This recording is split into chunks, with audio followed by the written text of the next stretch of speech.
Tank-tank Israel menembus jauh ke pedesaan Quneitra dan memasuki kota Khan Arnabe, salah satu kota terbesar di provinsi tersebut, seperti yang dilaporkan sumber lokal kepada Al Mayadin pada Jumat 13 Desember 2024.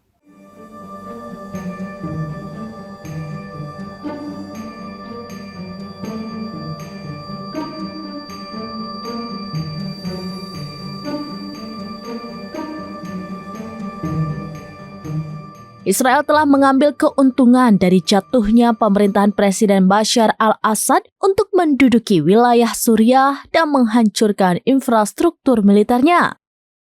Sumber tersebut menambahkan bahwa tank-tank Israel memasuki bekas pangkalan militer yang ditinggalkan di Khan Arnabe.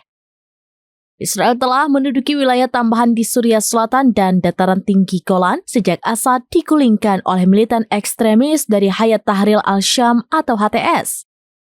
Kelompok tersebut yang dipimpin oleh mantan komandan negara Islam atau ISIS Abu Muhammad al-Jolani yang baru-baru ini mulai menggunakan nama aslinya Ahmad al-Shara menerima dukungan asing yang kuat dari Amerika Serikat, Turki, dan Israel untuk merebut kota-kota besar Suriah termasuk Damaskus. Serangan tadi malam terjadi ketika Menteri Pertahanan Israel Katz memerintahkan militernya untuk bersiap tetap tinggal sepanjang musim dingin di zona penyangga yang dipatroli PBB di dataran tinggi Golan.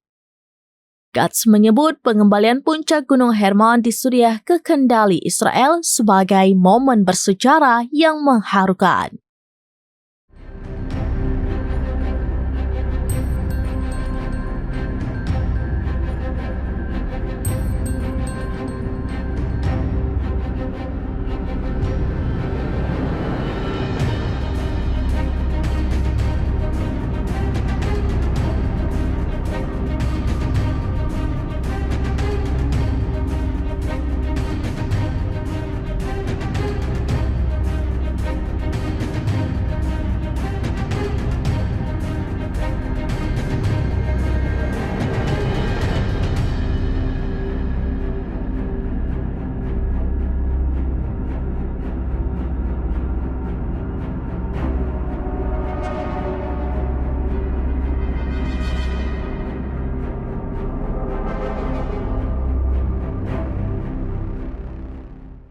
Demikian informasi terkini Syedaralun, saksikan terus beragam informasi lainnya. Coba like dan share seluruh akun serambinews.com.